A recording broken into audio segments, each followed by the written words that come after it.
Josh Green here for Seconds Out. Delighted to be joined by the Black Panther Ishmael Davis. How are you doing today, Ishmael? I'm good, thank you. How are you? Yeah, very good. Thank you very much. Look, exciting times for yourself. Announced your next fight on the Jack Catterall Regis Prograis undercard. Look, exciting times and making real progress. How does it feel? Feels good, man. It feels like I'm doing what I'm supposed to be doing, and waking up, training hard, eating healthy, sparring good, keeping fit, man, and working towards the next challenge. For you, it's been a small time out the ring. I know you're used to being as active as possible. Has it sort of presented maybe some different challenges, been a little bit different for you? Yeah, man. Well, now I'm fighting for IBF Intercontinental. I didn't think I would be fighting for this because I just did final eliminator for British. I did eliminator for English before. I didn't fight for none of them. Now I'm fighting for IBF, but it's just the way things work sometimes, man, and I'm ready. Your opponent in the opposite corner, Usame Lima. I hope I'm pronouncing that right. I'm probably not. How much do you know about him? I've had a little look. He looks like a tough operator. What challenges do you think he's going to pose? He's gonna be fit. He's gonna come. He's gonna throw a lot of punches. But um, IQ wins boxing fights, man. So I'm just looking to go out there and just show my levels. How much do you think you've learned over your years in the sport, and how much does it contribute to when you get into these big fights, you get into these situations where you're ready to change your career, change your life, and move up these ranks? I've learned a lot. I've been in the ring with a lot of operators, different styles, sparring a lot. Like as you know, everyone knows. I didn't do amateurs, so I've gained all my experience through sparring. But I've sparred literally the best. So I know what to do when someone comes like he's gonna come forward, storming in. He's a bit similar to Troy, the come forward fighters, fit guys. You just got to outbox them and just use your brain. How different do you think your journey would have been if you did go down that different path and went through the amateurs? What do you think would have been different? Do you know what it is? I don't like to. I was living a different life, and I probably wouldn't have the mindset I have now if I didn't go through what I went through. Do you understand? So that made me tough, and it made me be able to do things like this with little experience. You know what I'm saying? So, um, it would have played a big part if I did have it, but I don't regret not having it. It's just part of life. Everyone's life's different. It's like Bernard Hopkins. He didn't have the biggest amateur career, and look what he did. You know what I mean? And he went down a dark path, and then he came similar to me. So I'm ready to just prove that you can change your life and anytime you want. Do you think we're seeing a sort of a change in the direction of fighters earlier in their career? More fighters are starting to go pro a bit earlier. I think Fabio Wardley is probably one that springs to mind for me that doesn't have that amateur background. He's obviously got to British champion and done as well as he has done. Do you think fighters are choosing to do that more often now? Yeah, because do you know what it is?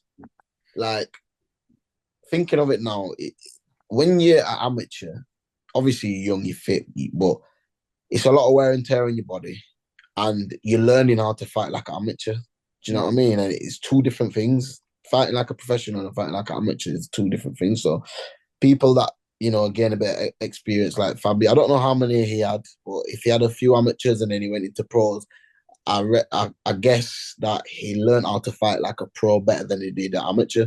So he's doing very well, and it's his mindset as well. He believes in his craft. So hats off to him. When you're in the ring and you're facing somebody who's got extensive amateur experience, is it quite obvious from your standpoint that they've gone through that? Yeah, because they have good footwork and the in and out, but good footwork's good, obviously. But the in and out thing in pros is like in and out throwing a lot of punches and throwing like in and out, not like heavy punches and coming out. They tend to tire out.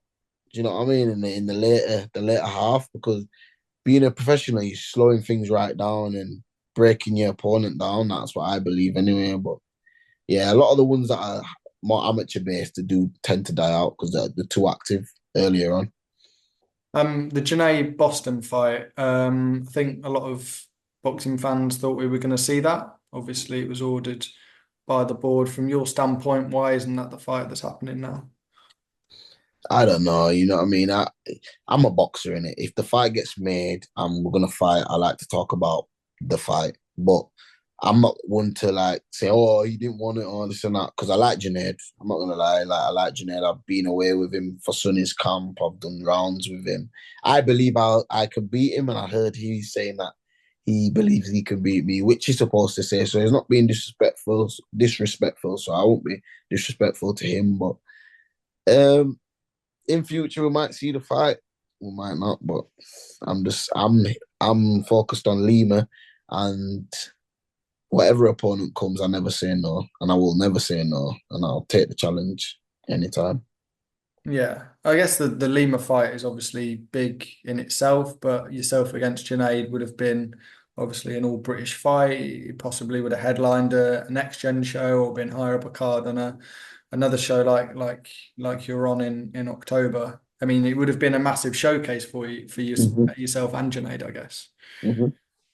Well, we probably will end up seeing the fight because Mm. a lot of people wanted to see that fight, but I just think that because of my style and I'm kind of like the unknown, anyone that they say that's kind of got a name like Junaid or your Kevans or anyone that's kind of got a name, if you say, "Oh, we want to see him fight Ishmael," anyone's gonna be like, "Oh, that's a big fight," because everyone likes the style of fight and they want to see what I've got. Do you know what I mean? And how far I can take it because I'm doing I'm kind of doing the what people don't do. No amateurs and then coming in and beating the likes of Troy and Ewan first and I'm just loving the journey, man. So we'll see in it. We'll see, man. We'll see what the future holds.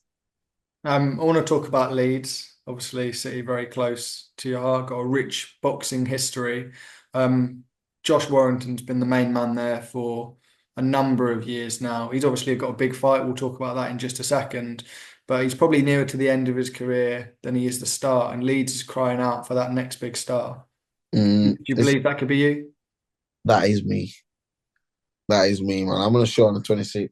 Because you see, Lima is like a banana skin in it. A lot of people are thinking, yo, this guy's tough. Did 12 wins, 9 KOs, and one loss. But he's never been in there with anyone like me. Do you know what I mean? Hats off to Aaron McKenna. Aaron McKenna is good. And but Lima took that on short notice and it's a weight above. So he's gonna be fit and he's gonna be ready, and I'm gonna show the levels. But that is me, man. The next lead star is me. Obviously, hats off to Josh Warrington, and he's done so much for this city. But I'm gonna do this. I'm gonna do the same, if more, if but more. Yeah. When you look at the occasions that he's had at the football ground, at Headingley over the years, and you Mm-hmm. put yourself in his shoes, I mean, how does that make you feel? It's just what it is. The position I'm in now, I'm enjoying the position, but I need to get to where he's been and I want to do more. Do you know what I mean? Obviously, he's done so much, but I believe that I can do something like major.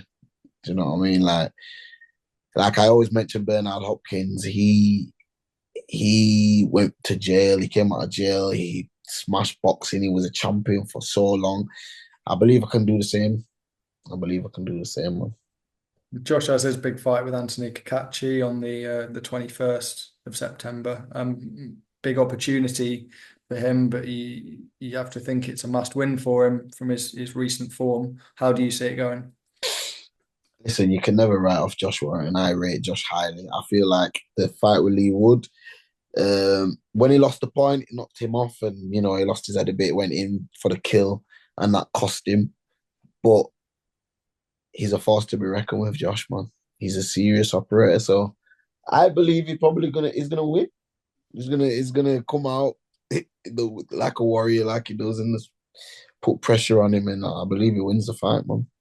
That's what we like to hear. I want to talk to you about the future at the top of the division and specifically Terence Crawford. He got the win over Israel Madrimov, but not quite in the fashion that maybe we expected. I know some people are saying that he may retire now. That might be the end of Crawford. What do you believe's next for him? Nah, listen, everyone from the outside looking in does not know how hard boxing is.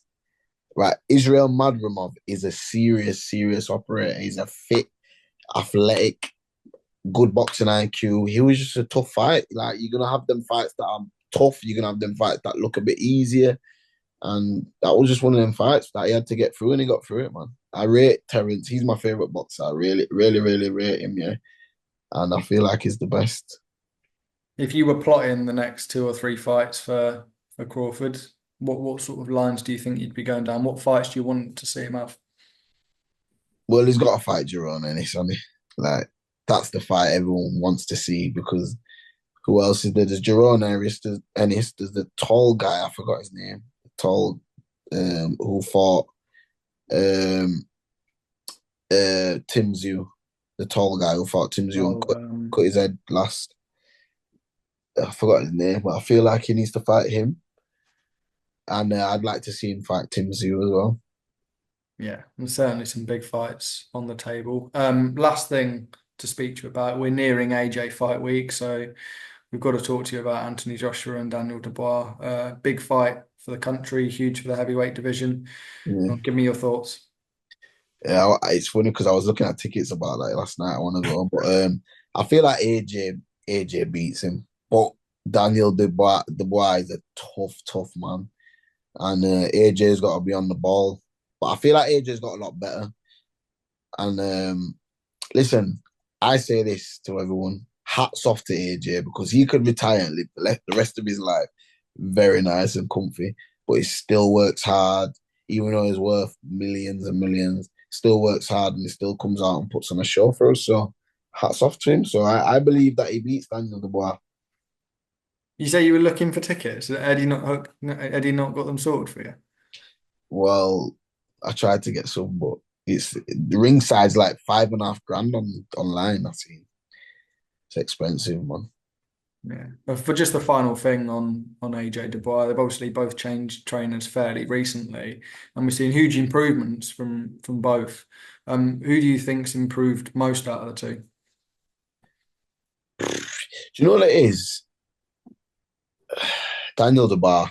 Daniel Dubois has improved loads because AJ was already good, but he's got a bit better. But the improvement wise, Daniel Dubois has got like come on a lot. Do you know what I mean? Perfect. Ishmael, really appreciate the time, and yeah, best of luck when fight night rolls around. Yeah, man. Thank you.